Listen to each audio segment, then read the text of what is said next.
The chamber of the Galactic Council stretched like a cathedral made for giants, glowing with pale blue light from crystals that pulsed along the ceiling, and filled with the voices of rulers from 100 different empires. Massive banners floated in the air, each marked with the sigil of a world that had once fought to stand here, and every seat was occupied by powerful beings who saw themselves as the guardians of galactic order. On this day a new race had been called forward, a race from a small world near the edge of the spiral arm, a planet that most of the older empires had never cared to notice, and yet the council had allowed them entry. The humans walked slowly into the chamber, wearing plain dark uniforms with no decoration, and their faces were calm as if they were not impressed by the grandeur around them. The silence lasted only a few seconds before the laughter began. It was not the laughter of joy but of mockery, a rolling sound from scaled throats, metallic voices, and rumbling lungs, as if the entire galaxy had decided together that these newcomers were nothing but a joke. A tall insectoid delegate clattered its claws together and hissed, "These creatures live on a mild death world, not even class 7, and they claim strength. They should be serving food at our tables, not standing here." Others joined, pointing with appendages, whispering that humans looked soft, that their muscles were thin, that their weapons were old, that they had entered space only a few centuries ago while others had been among the stars for thousands of years. Even the council's record-keepers smiled quietly as if they already wrote the ending of this story, that Earth would be remembered as the weakest member ever admitted. Yet among the noise of scorn, one figure did not laugh. It was an old commander from the Karesh Dominion, his scales darkened by battles, his left arm missing, replaced by a polished metal claw. He leaned toward the delegate beside him and whispered low, careful that the human translators could not hear, "Fools. You forget the report. I saw what they did to themselves in their own wars. They fought each other for thousands of years without pause, and no empire in this hall would have survived the weapons they built. Do not laugh too loudly."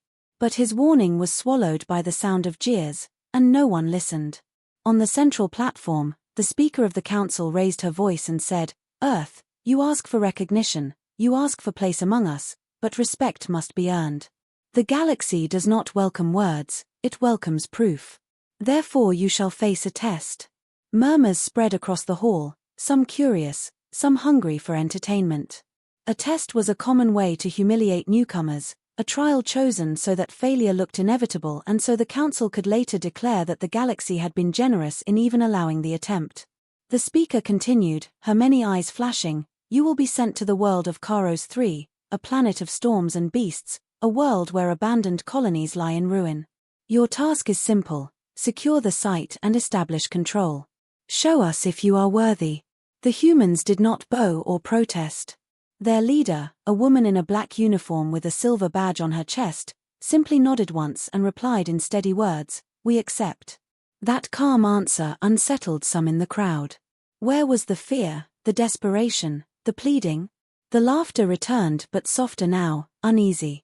The Karesh commander stared at the humans with a narrow gaze, remembering burnt cities and the smoke of machines that had once risen from Earth's surface in old reports, and he muttered again, "You think they will die. I think you will learn to fear them." But no one noticed his words, for the council had already decided, and the chamber's massive doors began to close as the humans turned to leave, walking without hurry, walking like soldiers who had already been to hell and were not impressed by the galaxy's theater. Behind them the voices of 1,000 empires rose again in scorn, but hidden under that storm of ridicule was a thin thread of silence, the silence of those who had studied human history and who knew that sometimes the smallest planet hides the deadliest predators. The news of the council's decision spread through the galaxy like fire, carried by networks that thrived on scandal and humiliation, and across the great empire's voices rose in laughter once again. The test planet was Karos 3, a storm world where lightning danced endlessly in red skies, where beasts the size of ships hunted across the plains, and where several powerful races had once tried to build colonies only to see them torn apart within weeks. To the galaxy this was not a test but an execution, a stage on which Earth would stumble and fall while the rest of the empires clapped at the failure. In orbital stations above distant stars, alien children laughed at images of humans, calling them prey. In markets across the spiral arm, merchants bet on how many days Earth's newcomers would last before begging for rescue. Yet inside Earth's own ship, a dark grey cruiser named Resolute, there was no laughter. The humans moved with quiet purpose, preparing weapons, sealing armor, checking supplies with a calmness that unsettled even the council observers who watched through remote channels. Commander Elena Torres, the woman who had spoken for Earth in the council, stood at the center of the command deck and gave no long speeches, no promises of glory, only sharp orders. No hesitation. No weakness. We survive. We secure. We adapt. Her voice was steady, and her officers responded with the same discipline that had carried them through centuries of conflict at home. For while the galaxy saw humans as children, those inside the cruiser remembered another truth, a truth written in the ashes of Earth's history, wars that had spanned continents, weapons that had burned skies, and lessons learned in fire that no alien empire could imagine. The ship cut through the void, slipping past patrols, storms, and the silence of the black until at last the planet appeared ahead, a massive sphere cloaked in thunderclouds. The surface flickered constantly with red lightning, and rivers of molten rock carved scars across its skin. From orbit, abandoned colonies could be seen like broken bones, shattered domes lying in the dirt, ruined towers clawed apart by storms and beasts. Alien commentators watching from distant networks scoffed openly, saying, "Look at them, already afraid." But on the human bridge there was only a cold quiet, the kind that comes not from fear but from people who have seen too much to waste words. As the Resolute pierced the atmosphere, the storm struck at once, shaking the hull with thunder and fire, but the humans did not panic. Systems flared, shields groaned, and then with a final burn the ship broke through the clouds and descended onto the black plains of Karos 3. Dust rose like waves as the landing gear struck the ground, and the humans stepped out in armored suits, rifles held ready, eyes scanning the wasteland. The land itself seemed alive, the ground trembling under distant roars, shadows moving through the storm haze, and in the distance the ruins of a colony stood like a graveyard waiting for its next victims. The galaxy's audience leaned closer to their screens, ready to see the first screams, the first bodies torn apart, the failure that would prove the council right. But the humans did not break formation. They moved as one, every step measured, every weapon steady, every gesture practiced, as though they had rehearsed this nightmare for centuries. Torres raised her hand, and her soldiers spread into lines, establishing perimeter defenses with mechanical speed, deploying drones into the air, planting sensors into the ground. Within minutes a base of operations began to rise where once only dust had stood. Watching through their feeds, alien generals frowned. This was not how prey behaved. Prey did not build with such calm precision while monsters roared in the distance. Prey did not move like predators who had found new hunting grounds. As night fell on Karos 3, the storm intensified, lightning spearing the sky, and with it came the first beasts. They emerged from the darkness on 6 legs, armored hides glistening, jaws filled with fire, creatures bred by the planet itself to kill anything that stood on its surface. The council's delegates leaned forward, smiling cruelly, certain that at last the humans would be revealed as weak. But Torres did not order retreat. She raised her weapon, aimed without hesitation, and fired the first shot. The beast staggered back, shrieking, and in that instant the entire line of human soldiers opened fire in unison, a storm of bullets, plasma, and explosives crashing into the creatures. The air burned with fire and thunder, bodies fell heavy to the dirt, and the humans did not falter, did not scatter, but advanced forward step by step into the heart of the storm. Far away, in the Grand Council chamber, silence spread as the live feeds showed beasts collapsing, flames rising, and humans moving like an unstoppable machine of war. Still, the Speaker of the Council whispered, "It is only the first wave. The planet will break them." Yet the Karesh commander in the shadows leaned forward, eyes sharp, and muttered, "No. You do not understand. This is only the beginning." And on Karos 3, as the dust settled over the broken bodies of the first beasts, Commander Torres looked toward the ruins of the colony, her voice calm as ever, "Forward. This world will learn our name." The storm had not eased by morning, and the red sky above Karos 3 burned with endless lightning, but within the perimeter walls the humans had raised, order reigned. Automated turrets hummed quietly, drones hovered in precise patrols, and soldiers repaired armor and cleaned weapons with the calm of workers preparing for another day at the factory. Beyond those defenses, however, the land shifted and groaned, as if the planet itself disliked their presence. Commander Elena Torres stood at the edge of the camp, eyes on the ruined colony that stretched like broken teeth across the horizon, and when her scouts returned with reports of strange energy readings beneath the ruins, she wasted no time. The galaxy's leaders, watching the live feeds, leaned closer in their grand chambers, whispering to each other.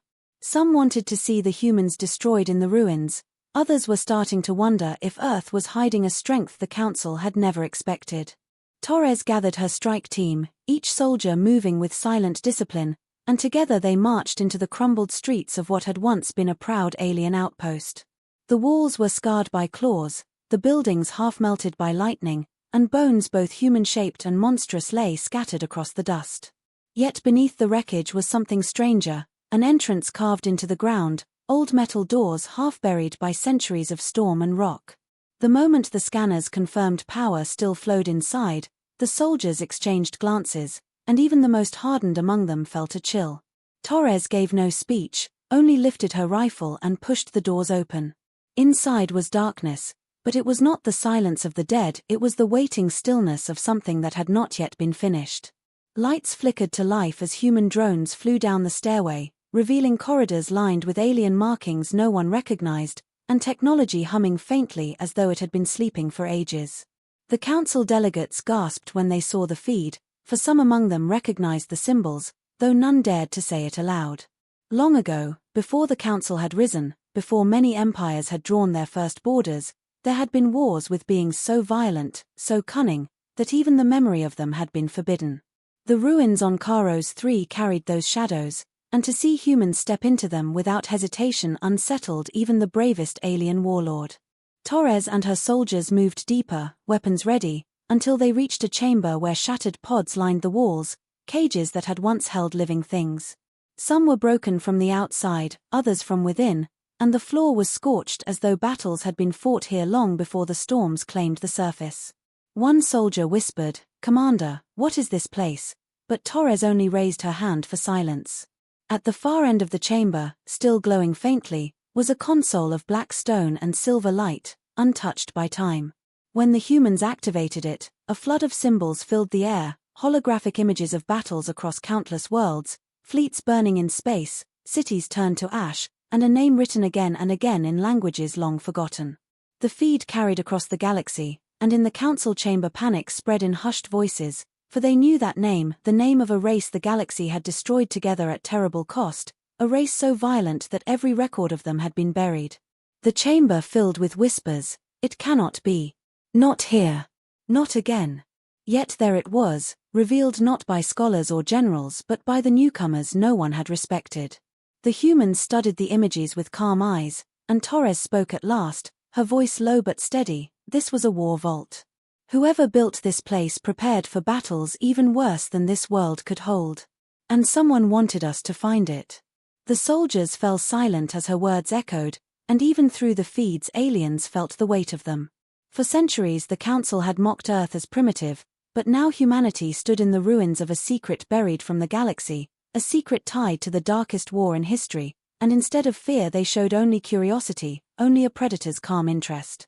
Then the chamber trembled, dust falling from the ceiling, and something deep within the vault began to stir. Consoles that had slept for ages flared with new light, and the broken pods hissed as though something inside them was waking. Across the galaxy, billions leaned forward to watch as alarms rang through the human ranks, rifles rising in unison, and Torres's voice cut through the storm like iron, "Hold your ground. Whatever comes out of there, it learns today that we are not prey." The screens shook, static filled the feeds, and the last thing the galaxy saw before the broadcast cut out was the shadow of something massive moving inside the vault, eyes burning like fire in the dark. The storm outside Karos 3 had grown violent, and red lightning struck the jagged plains as though the planet itself sought to warn the humans away, but inside the hidden vault there was a deeper, more dangerous energy stirring. The pods that had been broken and scorched for centuries began to hiss and shift, metallic and organic parts creaking as if awakening from a long slumber, and the console's holographic lights flickered violently, filling the chamber with images of fleets, weapons, and alien soldiers long dead. Commander Elena Torres signaled her squad to move forward cautiously, their rifles raised, armor braced against both storm and unknown threats, and the human drones hummed in precise formation, scanning every inch of the dark corridor. The soldiers stepped carefully over debris and shattered panels, their breaths calm, their eyes sharp, as a low growl vibrated through the stone floor, one that was not the planet but something else, something alive and immense. From the shadows of the largest pod at the far end of the chamber, a figure began to emerge, its silhouette massive and alien, wings folded but pulsing with energy, claws scraping metal and stone. It stepped slowly, deliberately, and though it had been dormant for centuries, it moved with the grace of a trained predator.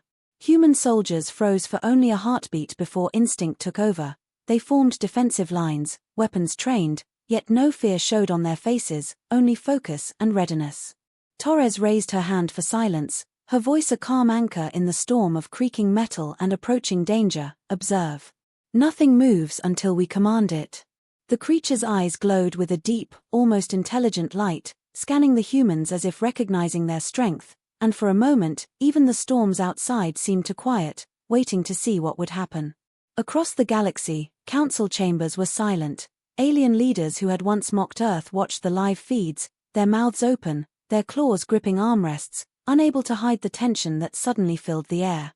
"That is impossible," one Karesh general hissed, scales trembling. "They cannot control it. No species can awaken the war vaults safely." But the humans advanced methodically, moving in harmony, using hand signals and careful steps to communicate without sound, and the massive creature hesitated, not attacking, only testing, probing the strength and resolve of its newcomers. Torres signaled to the drone operator, and the holographic console responded, projecting the vault's history in layers across the chamber. The humans studied it intently, reading the sequence of wars, the traps and defensive mechanisms, the knowledge of battles designed to crush entire fleets. Slowly, the creature began to mimic their movements, stepping lightly over debris, not destroying but moving as if guided by instinct and the unseen command of the humans. The audience on distant worlds could hardly comprehend what they were witnessing. Prey had become master, predator had become servant. And in that moment, the galaxy realized that Earth had been underestimated not once but many times. For the humans had survived centuries of conflict on their homeworld, they had mastered chaos, and now even the greatest weapons of a lost era answered them willingly. The chamber trembled again as more pods stirred, more figures and machines rising from their long slumber, and human squads adjusted their positions, ready for the awakening to continue, ready to face whatever the galaxy once feared, ready to show that they were no longer a joke. The storm outside flared as though to mirror the tension inside, red arcs of lightning slashing across jagged rock and abandoned towers, and every feed from the planet carried the soundless power of calm discipline and deadly precision. The largest creature, wings stretching wide, raised its head and let out a low roar, not of challenge but of acknowledgement, and Torres whispered to her second in command, "They understand us. They know who commands now." The humans advanced further into the vault, past shattered walls and ancient traps, and the council, watching in horror, began to realize the full weight of their mistake. They had expected failure, humiliation, and weakness. Instead, Earth had brought discipline, courage, and now awakened forces older and deadlier than anything in current records. Reports began to leak across networks. Alien soldiers were fleeing the live feed, some refusing to continue watching, terrified by what the humans had found and controlled. And in that instant, the galaxy began to whisper the word no one dared to speak aloud before: fear. The humans moved deeper into the vault, the awakened beings following without hesitation, and Torres's calm voice echoed through their comms, steady and unwavering, "Prepare yourselves. This world will not stop us, and neither will the galaxy. Today, they learn respect, and tomorrow, they will learn caution." The creature at the front stepped over broken pods and shattered consoles, following the humans without question, and as the camera feed cut to static with the final view of its glowing eyes staring outward, alien leaders across countless systems realized that Earth was no longer a planet to laugh at, no longer a newcomer to mock. They had awakened a power they could not control, and they had sent their scornful bets on a race that had already mastered the deadliest of secrets.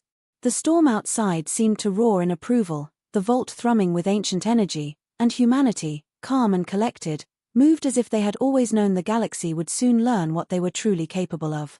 The storm above Karos 3 had become a relentless hammer of red lightning and wind, yet the humans inside the awakened vault moved with calm precision, each step measured, each gesture deliberate, as though they had rehearsed this for centuries. Commander Elena Torres stood at the center of the command deck, her eyes scanning the massive chamber, watching the enormous creatures and machines she had just awakened adapt to their new masters. Every soldier followed silently, moving in harmony with drones and monstrous allies alike, their rifles trained outward, prepared for anything. Outside the vault, the ruined planet seemed alive with anticipation, and distant council observers across the galaxy leaned forward, tension tightening their jaws, for they had expected chaos, screams, and human defeat, yet what they saw was order, discipline, and lethal precision. Torres signaled to her squad, and the massive creature at the front of the line responded immediately, stepping forward as a living battering ram, its claws and energy wings clearing paths through the jagged terrain, crushing anything that moved without hesitation. The humans moved behind it, planting sensors and traps, activating weapons from the vault, and as the first council fleets detected activity on the planet, they assumed it was defensive, nothing more, expecting an inevitable collapse once the storms and beasts finished the humans. But the humans had learned the secrets of the vault, the old weapons and strategies buried beneath centuries of dust, and now they were ready to strike. From the shadows of ruined towers and broken streets, the humans unleashed coordinated attacks, the massive creatures leading, drones flanking, and soldiers using guerrilla tactics that combined centuries of Earth warfare with alien technology scavenged from the vault. Fleets in orbit watched as the first of the Council's ships were disabled by precise strikes, missiles absorbed by the energy shields of creatures that had once been only legend, and alien commanders scrambled to respond. Impossible, hissed a Koresh admiral, claws trembling as his vessels were torn apart by attacks no one had predicted. Humans cannot have prepared for this. Yet every movement of the humans was deliberate, every action part of a calculated plan honed for survival and victory. Torres herself did not fire a single shot, yet her presence commanded obedience from allies and respect from beasts, and even the storms outside seemed to bend to her will, lightning striking at exactly the right moment to distract and destroy enemy machinery. Alien commentators, who had once mocked Earth as primitive and weak, were now speechless, their feeds cutting repeatedly as viewers across galaxies gasped at the unstoppable force descending from the ruins. Each human squad moved as though they were part of a single organism, each strike synchronized, each defense anticipating the enemy's next move. The vault beneath them hummed with power, responding to the humans' commands, releasing stored energy that disrupted sensors, disabled weapons, and sent the Council fleets into confusion. And yet, the humans moved cautiously, always analyzing, always aware, never overextending, their calm discipline turning what should have been panic into precise strategy. From the highest point of the ruined colony, Torres raised a hand, and the entire human line froze for a heartbeat before advancing in perfect unison, creatures and drones flanking, traps activated, all moving toward a central objective, the main Council observation station hovering above Karos 3.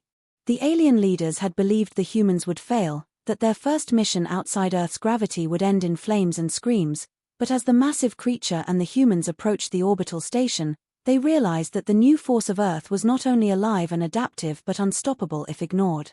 In orbit, energy shields flared, weapons fired, and yet the humans, using the vault's secrets, navigated each attack, countering with precision that made centuries of alien military history seem obsolete. On distant planets, the galaxy watched, hearts racing, as reports poured in of human strikes, coordinated assaults that destroyed ships, incapacitated soldiers, and left entire fleets scrambling for safety. Torres's calm voice carried through comms, steady, almost soothing, advance. No hesitation. Every step is ours. The storm will follow us, and the galaxy will learn caution. The creatures roared in approval, drones zipped in tight formations, and soldiers moved like shadows across the landscape, every action a reminder that the Council had underestimated Earth at their peril. The storm above Karos 3 mirrored the chaos below, and every lightning strike seemed timed with human advances, though none could explain how. Alien fleets tried to regroup, tried to coordinate counterattacks, but the human strategy was flawless, learned not just from their homeworld but from centuries of observation and now augmented with the power of the awakened vault. The first orbital station exploded in a flare of fire and energy, debris scattering across the planet's atmosphere, and alien delegates watching the feeds whispered in disbelief, "They are not simple humans. They are predators disguised as children. We have misjudged them."